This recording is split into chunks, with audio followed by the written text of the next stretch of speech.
Hello friends and welcome back to my channel. At this rate, I'm going to finish every book review that I'm going to post in 2025 in the next few weeks that I'm still recovering from surgery.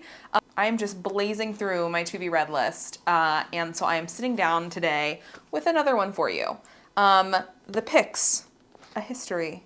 A very comprehensive, mostly militaristic and succession-based history of the Pictish people from the Scottish Highlands. Now you might be asking yourself, Lynn, what on earth does a book about obscure communities from the Scottish Highlands have to do with body piercing and body modification?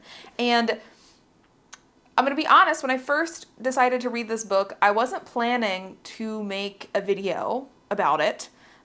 It was really just research for a piece that I wanted to put together for my blog, which at the time of this being uploaded will have already been live on my blog. So if you want to learn more specifically about the Picts, go ahead and check out that blog post. But I ended up feeling compelled to make a video because I wanted to talk about why I wanted to write about this, why I wanted to read this book, and just something maybe a little bit more discoursey when it comes to cultural appropriation and cultural connection through body modification. So just a brief overview for those who are unaware, the Picts were an indigenous people to the northern highlands of what is now modernly Scotland and Britain. And they existed around 500, probably more 10 to and they existed probably around 100 to 800 AD. And we actually don't know much about the Picts. Very little of their society has survived. We don't know their language. We don't know a ton about them. What we do know is that these beautifully carved, beautifully illustrated stones that show potentially some form of pictorial alphabet similar to hieroglyphs exist across the highlands that were carved by the Pictish people. And we have a lot of good information about them from scholars and writers at the time who observed them, who are also the groups that named them, because the Pict is not what these people called themselves. Picts is what the Romans called them, and it was actually a bit of a derogatory term that translated to the painted people or the people of designs. And the Roman Empire at this time was trying to expand through Britain and bring Christianity to these places, and it viewed anyone who didn't fall under the yoke of the Roman Empire as barbarians, and none more so than the native Druidic and pagan population. Of them, some of the most notable that stand out in Roman record are the Picts, because they're described as these peoples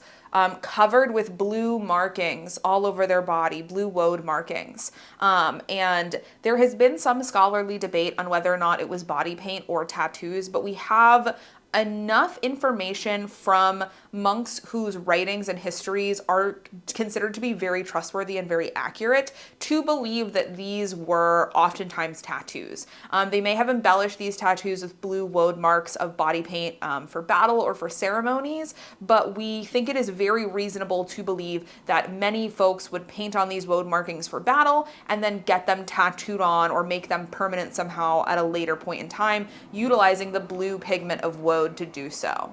And this really aligns with what else we know of the culture, because again, while their language did not survive, these picture stones across the landscape did, and it's very clear that this was a culture that found it very important to depict images of beasts of labor, animals that they hunted, particular patterns described as esoteric patterns, so potentially ritualistic patterns. A lot of motifs that we see in Celtic imagery come from carvings on Pictish stone, and even as they were slowly conquered and converted to Christianity, we still see this importance placed on these carvings and these images. So it is not a huge stretch of the imagination to believe that if this iconography was so important to them as a culture to carve these massive stones with these images, and they were known for painting them on their body with blue body paint, that it might also extend to tattooing. And it makes further sense why the Romans disliked these people as like primitive barbarians. This was a time in Christianity where like imagery and tattooing like this was considered decidedly pagan, and was something that they were really trying to stamp out and take away from cultures that they conquered. So it is very believable as it stands today that the Picts as a people wore blue woad body paint, but also had potentially extensive blue woad tattooing. And why I ended up wanting to read this and write about this, I'm just super interested in historical tattoo and piercing cultures in general. There's not a ton of information out there about the Picts, so I was curious to learn more. And I kind of use this as an excuse to research my own cultural history. A few years back, I wrote about the Moiche, who are indigenous to Peru, because that's where I can trace some of my heritage back on my father's side. On my mother's side, I can trace heritage back through to the Scottish Highlands and also to Lithuania. It's, heritage tracking can be difficult if you don't have a ton of contact with your relatives, but I don't. But it looks like a decent portion of my DNA on my mom's side comes from Scottish Highlands. So I was curious to see what that would look like. And as it goes back in time, that goes back to the Picts and similar cultures. So I was curious about it. But if I'm being honest, there was a more pressing underlining desire for me to want to write about this and research this and talk about this. And it's sort of a twofold one. So I'm going to ask you to be patient here and let me sort of make both of these points together before you cast any judgment. Obviously, the piercing industry struggles a lot with cultural appropriation, and a lot of folks just blatantly taking and turning for profit things from various indigenous cultures all over the world, including closed practices and sacred markings with no meaning to the modern person who's getting it done. And it is a really big issue when we talk about the modern piercing industry. And I think it's important that we have conversations about where that line between cultural appreciation and cultural appropriation lies, and how we participate in the act of body piercing and body modification in a way that's respectful to a variety of cultures. This especially plays a role when it comes to body modification, because if you remember just a few minutes ago when we were talking about the Picts, part of what the Romans disliked about them is that they did not view their tattoos as this healthy thing to do, because it went against the current Christian scripture. And so the Romans are trying to colonize these areas of Britain and basically get these indigenous tribes and groups that lived there to convert to Christianity and stop practicing their pagan and druidic religions, stop tattooing themselves, and disconnect themselves from the culture that had been thriving in that land since the Iron Age. We can trace modern Pictish society through to Iron Age tribes, so we sort of know that's where they came from and probably what informed a lot of their cultural beliefs and potentially religious beliefs. And that is a common theme of colonization across the world, is trying to separate people from their cultures, and separating people from body modification is a big way that we do that. Why there are so many conversations to be had about cultural appropriation in the piercing industry is that there's a lot of modification practices that have, until very recent times, or still in some areas, been illegal for indigenous people of that area to practice, even though these tattoos and piercings and modification procedures are part of their culture and their heritage, but that a white person or a colonizer, whoever is the colonizing nation in that situation, could have with no issue. Nowhere do I think we see a better example of this than with Tamoko in New Zealand. There's lots of bars and restaurants that have no visible tattoo policies or no hand or throat tattoo policies, specifically to be discriminatory towards Maori people. But if a white person with a throat tattoo walks in and it's American traditional, they're probably going to be seated at that restaurant. Japanese folks with traditional tattooing can come in and get seated at that restaurant, but an indigenous Maori person with tamoko will be told that they can't eat there because it's against their policy, even as Becky with a little butterfly on her hand is sitting in there at brunch. So these are important conversations to be had. And a big one when it comes to cultural appropriation in the piercing industry is the way that so many white folks take specific tattoo styles and specific tattoo imagery that belongs to other cultures. Traditionally, specifically when I'm talking about this, I mean closed practice or sacred markings, not just styles that are open for folks to have from other cultures, and put them on their bodies, and why they don't pull from their own culture. And the refrain that you hear oftentimes in the industry is like, oh, well, white people didn't do tattoos or piercings, so white people have to steal it from other cultures. And I wanted to tackle that mentality on two fronts. One, I do think we have a problem with white people culturally appropriating in the piercing and tattoo industry. I'm not saying that we don't. However, a lot of the argument for why these people culturally appropriate, and a lot of people who come online and say, oh, well, white people never did this, so they have to steal it from other people's cultures, is inaccurate. And it comes from such a radically successful campaign of colonization and erasure on behalf of the Christian church that many people have completely lost connection with their cultural heritage and with the body modification practices that their cultures did partake in, because the church was so thorough in eliminating those practices from indigenous European cultures that now we as a whole widely believe that there were no white cultures that practiced tattooing and piercing. And that is just patently false. And the continuation of that narrative is harmful in multiple ways. First of all, I have a level of sympathy for someone whose culture was so thoroughly eliminated that their language, their beliefs, all of that was completely lost to time. And it's because it was intentionally destroyed by the Christian church to remove evidence of paganism and demons and things like that. And what's happened is that we've lost a significant portion of European cultural heritage, of white cultural heritage. And we're very, very disconnected from what those practices are. And it shows up today in people constantly espouting this, well, white people didn't do this.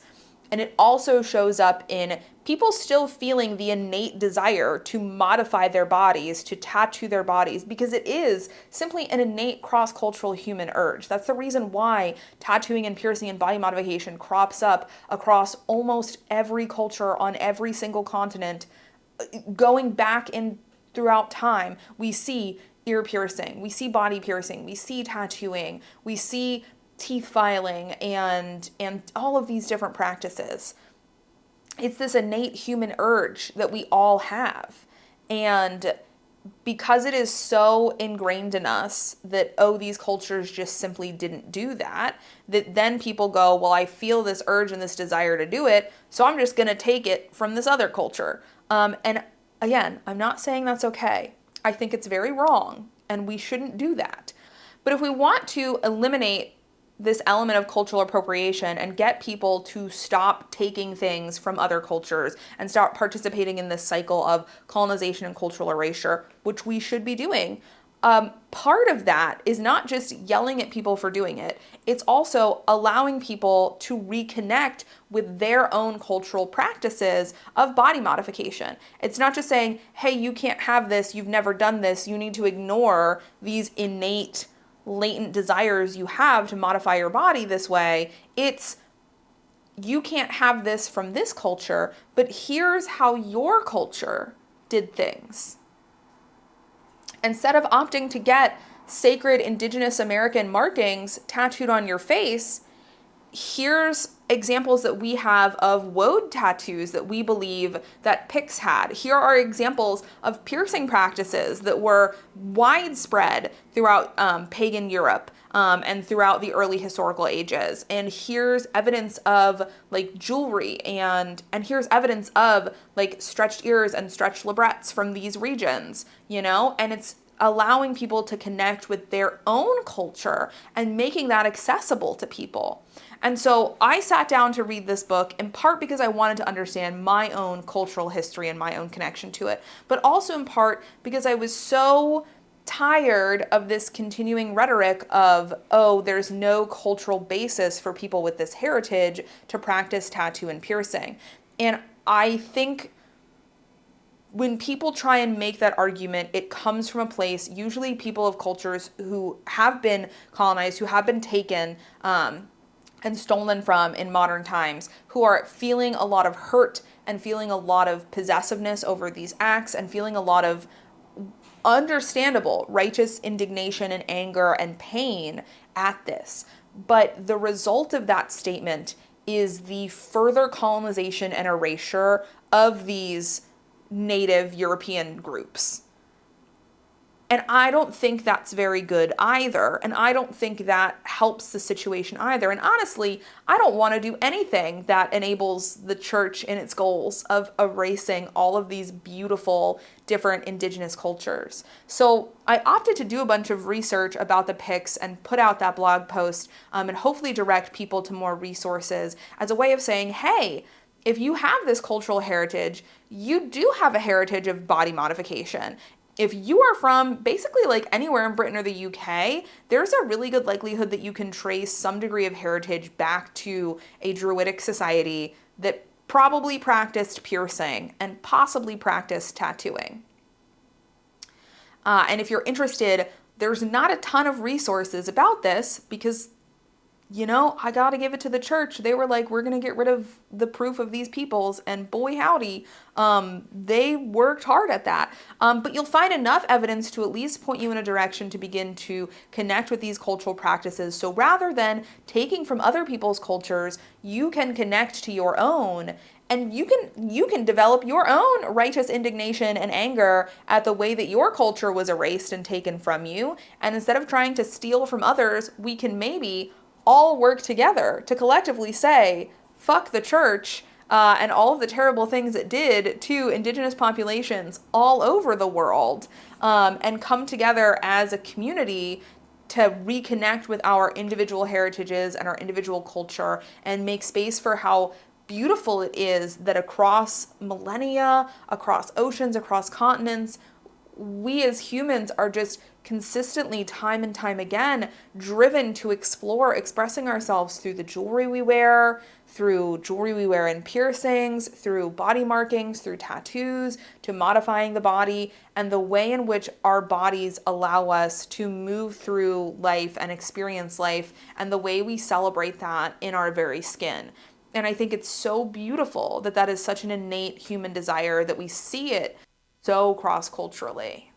When we consider colonization and cultural appropriation as it applies to the piercing industry, we kind of have to look at this concept of white nationalism, which was intended to erase individual white cultures and beautiful, rich cultural heritage in order to create this monolith of the white person as this like superior race to others.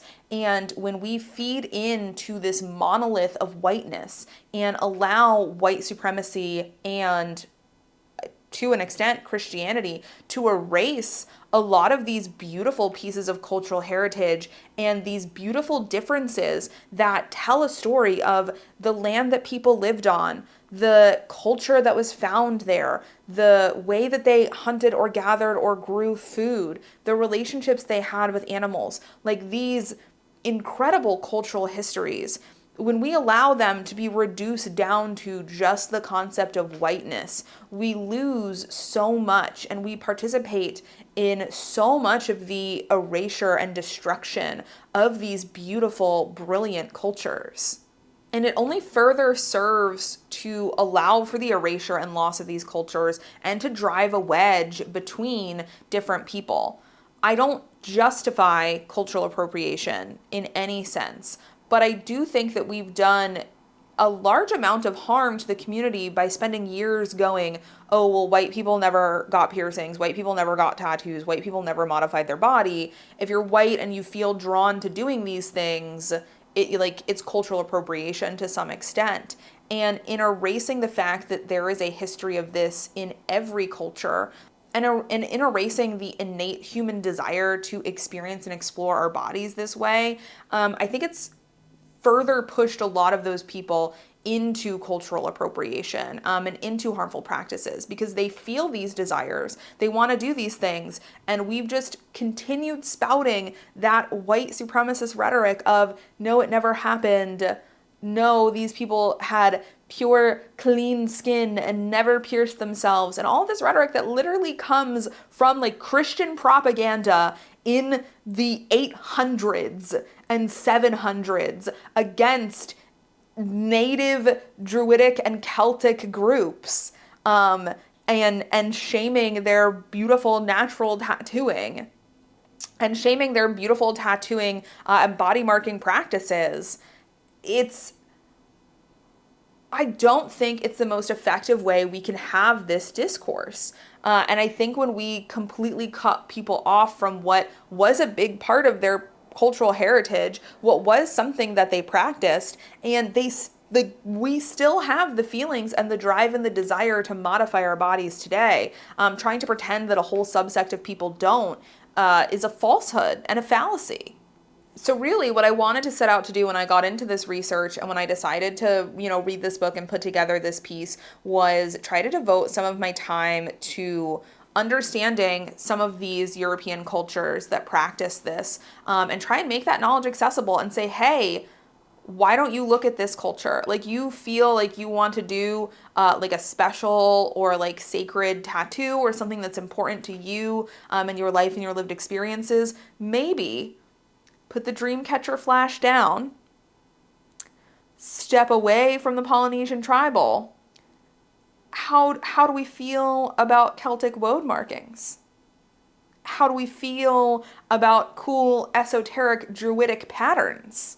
And show people a way to connect to their own culture and a way to embrace their own culture and a way to maybe we can all collectively come together and be mad at the church for what it's taken from all of us, instead of fighting amongst ourselves and stealing a bunch from cultures that are still currently very oppressed, and very struggling and very suffering, and in some places of the world still can't wear their indigenous cultural heritage marks and, go into businesses or restaurants or get employment or things like that. A quick caveat, this is an imperfect video. I didn't script this. I didn't bullet point this. I just finished reading this book 2 or 3 days ago, and I really just wanted to sit down and kind of honestly go through my thought process reading this and the thought process behind why I wanted to even do this research, and maybe start a conversation about some very heavy subject matter as it relates to the tattoo and piercing industry. I won't be surprised if there are things in this video that I got wrong, or if my own privilege is coloring some of my takes here in a way that is not the best it could be. So as always, I welcome feedback. I welcome call-ins. If there is something that you feel like I've broached in this video, or a take that I have surrounding cultural appropriation in the industry that is not a healthy or productive or good one, please let me know that. This is a very sensitive subject that I think a lot of people are touchy about broaching. And usually when it's discussed in the piercing industry, it is exclusively to point fingers and be like, that's cultural appropriation. You can't do that. That's bad and you're bad. And I do, again, think that we should call out cultural appropriation and its harms. I just also think there is room for more nuanced discourse and a better understanding of just how much of some cultures has been effectively erased by the church. And maybe instead of all of our energy just going towards callouts with no framework for growth or transformation or justice or improvement, we can devote some of our resources and energy to how do we solve this? How do we fix it? And I really do believe that if folks had their own cultures to pull from, and if it was more accessible for folks to find out their own cultural background of body modification, then we would see folks pursue those modifications rather than taking from other cultures. And I think an awareness of how often throughout centuries governments and religions have tried to stamp out the practice of body modification and how effective they have been in some places and at some times, and would only further help us as defending body modification as this very important part of human self-expression, of culture, of religion, of gender identity, of life, just of how we experience existing in the world in our bodies. And I think that all cultures that have struggled with colonization and cultural erasure, including indigenous white cultures, deserve a chance to be spoken about and deserve a chance to be remembered and be celebrated. The last thing I want is the church to win in its efforts. So I know that this is a touchy subject. I really wanted to put out there that I please welcome any and all feedback and input and people's thoughts on this. If there's things that you think I could be going about better or things that you think I'm off base with this, let me know. And if you're interested in learning more about the Picts and the history of Druidic body modification in areas of Europe, please check out the blog post that I wrote about this. I really do love doing historical research and documenting this stuff and making it accessible to people. So it breaks my heart that my historical stuff is the stuff that gets the least amount of interest and the least amount of just sort of like readership and feedback. And I think that documenting our history and celebrating our history is so important. So thanks for sitting down and chatting with me on this pretty heavy one. I'll be interested to see the feedback. And again, welcome all feedback. And yeah, have an awesome rest of your day. And I can't wait to sit down and chat again soon. Bye.